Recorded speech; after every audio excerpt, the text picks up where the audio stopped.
नमस्कार, मनीषा रेसिपीमध्ये तुमचे सर्वांचे स्वागत आहे. आज माझ्या पुतण्याच्या घरी आहे सत्यनारायणाची महापूजा. तर त्यासाठी आपण थोडंसं त्याचंही शूट केलेलं आहे आणि सोबत मी सत्यनारायणाचा प्रसादही बनवणार आहे. तर आपण तीही रेसिपी पाहणार आहोत. आता इथे माझा हा पुतण्या आणि माझी सून पूजेला बसणार आहेत. तर सत्यनारायण पूजेची अशी मांडणी झालेली आहे. काकांनी सर्व मांडणी करून घेतलेली आहे. मी दरवाज्यामध्ये रांगोळी वगैरे काढून थोडीशी सजावटही केली आहे. आणि आता आपल्या देवाच्या समोरही रांगोळी काढलेली आहे. सगळीकडे लगबग चालू आहे. गावावरून पाहुणे आलेले आहेत आणि आता आपल्याला छान प्रसादही बनवायचा आहे. तर थोडंसं डेकोरेशनही पहा. जागा कमी असल्यामुळे शॉर्टकटमध्येच रांगोळी काढलेली आहे. आणि अशी छान ही देवाची मांडणी केलेली आहे. आणि इकडे आमचं पूजेची थोडीशी गडबड चालू आहे. तुळशीपत्र पूजेला वाहण्यासाठी खुडून घेण्यात येतात. हे गावावरून माझे मोठे भाई, छोटे दीर सर्व पाहुणे आलेले आहेत. आणि प्रथम आता प्रसाद बनवायच्या आधी नवीन घरामध्ये दूध ओतू घातलेलं आहे. आणि आता मी प्रसाद बनवणार आहे. तर प्रसाद बनवण्यासाठी आपण 1.25 किलो रवा, 1.25 किलो साखर आणि भरपूर सारे ड्रायफ्रूट, विलायची पावडर आणि आपण 1.25 किलो तूप आणि यामध्ये 2 केळी आपण चिरून घेतलेली आहे. तर पहिले मी असे छान गोल्डन रंगावरती ड्रायफ्रूट फ्राय करून घेतले आणि त्यानंतर आपण तुपावरती आता केळी टाकून भाजून रवा भाजायचा आहे आपल्याला. तर आधी मी सर्व ड्रायफ्रूट अगदी थोडंसं तूप घालून त्यावरती डीप फ्राय करून घेतलेले आहे. पाहू शकता तुम्ही असे लाल छान झालेले आहे. मनुके मस्त फुगलेले आहेत. आणि आता मी तूप घालून त्यावरती पहिले पातळ अशी केळी आपण कापून घेतली आणि ती केळी आपण या तुपामध्ये घालून घेतली. आणि आता ती छान आपण अशी तुपावरती परतून घ्यायची. आणि थोडीशी परतून झाली की त्यावर आपल्याला रवा भाजायला घालायचा आहे. मग ते रव्यामध्ये केळी व्यवस्थित मिक्स होऊन जातात आणि फार छान टेस्टही येते आणि सुगंधही प्रसादाचा खूप छान येतो केळीमुळे. तर आता पाहू शकता आपली केळी अशी मस्त परतून अशी फुगलेली आहेत तुपावर. आता या प्रोसेसला आपल्याला असे झाल्याच्या नंतर वरून रवा ओतून घ्यायचा आहे. तर आता मी रवा घालून घेते. आपले छान हे केळी फुलून झाली आहे.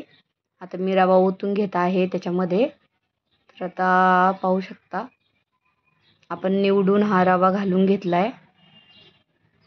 आणि आता रवा आपल्याला चांगला या तुपावरती भाजून घ्यायचा आहे. प्रसाद म्हटलं का भरपूर तूप, भरपूर ड्रायफ्रूट आणि सत्यनारायणाचा प्रसाद हा खूप टेस्टी आणि खूप छान बनतो.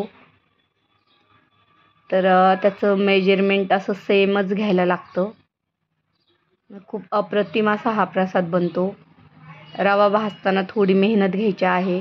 आपल्याला लालसर अगदी हा रवा भाजून घ्यायचा आहे.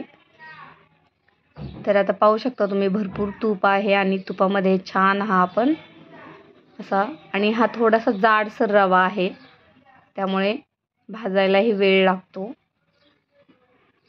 तर जितका होईल तेवढा आपल्याला तो लाल भाजून घ्यायचा आहे.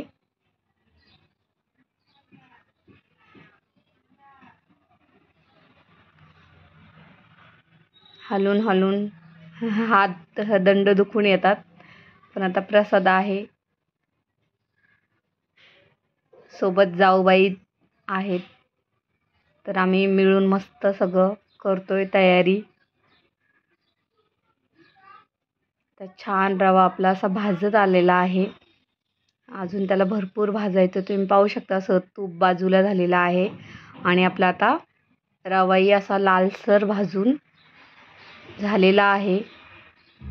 आता यावर पुढची प्रोसेस काय आहे ती पण पहा तुम्ही. आता आपण याच्यावरती दूध घालत आहोत.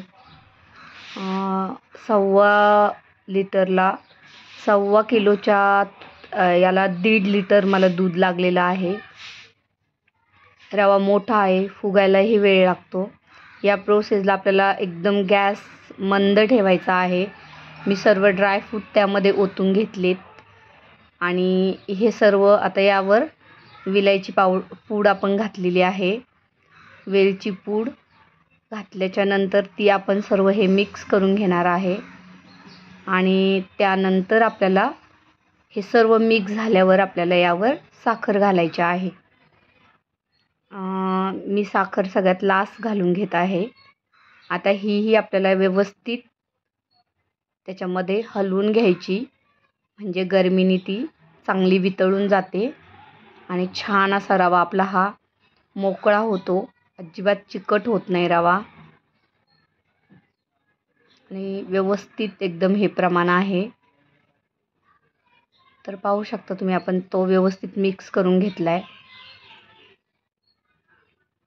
जर तुम्हाला अगदी जास्त तूप नको असेल तर तुम्ही पाव किलो तूप कमी करू शकता. 1.25 किलोला 1 किलो तूप वापरू शकता. एकीकडं सत्यनारायणची पूजाही चालू आहे. पूजेमध्ये आलेले आमचे हे सर्व गावचे पाहुणे आहेत. पूजा ऐकत बसलेली आहे आणि एकीकडं पूजा आणि एकीकडं प्रसाद अशी प्रोसेस चालू आहे सध्या.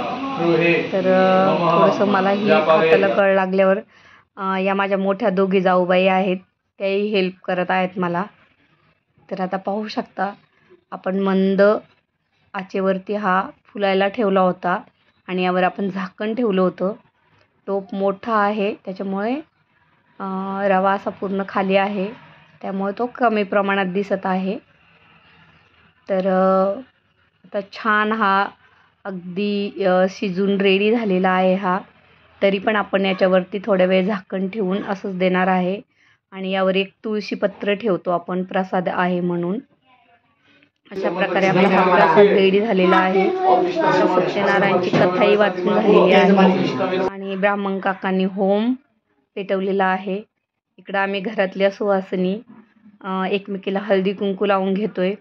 माझ्या दोघी मोठ्या जाऊबाई आणि या दोघी जी पूजेला बसलेली आहे ती सूनबाई आणि दुसरी एक सूनबाई आहे. माझ्या मोठ्या भायांच्या या दोघी सुना आहेत. मोठी फॅमिली आहे आमची, जॉईंट. पण आम्ही वेगवेगळे असतो सगळे. काही गावी राहतात, काही मुंबईला राहतात. तर छान असं आमचं सर्वांचं एकमेकीला हळदी कुंकू लावून झालेलं आहे.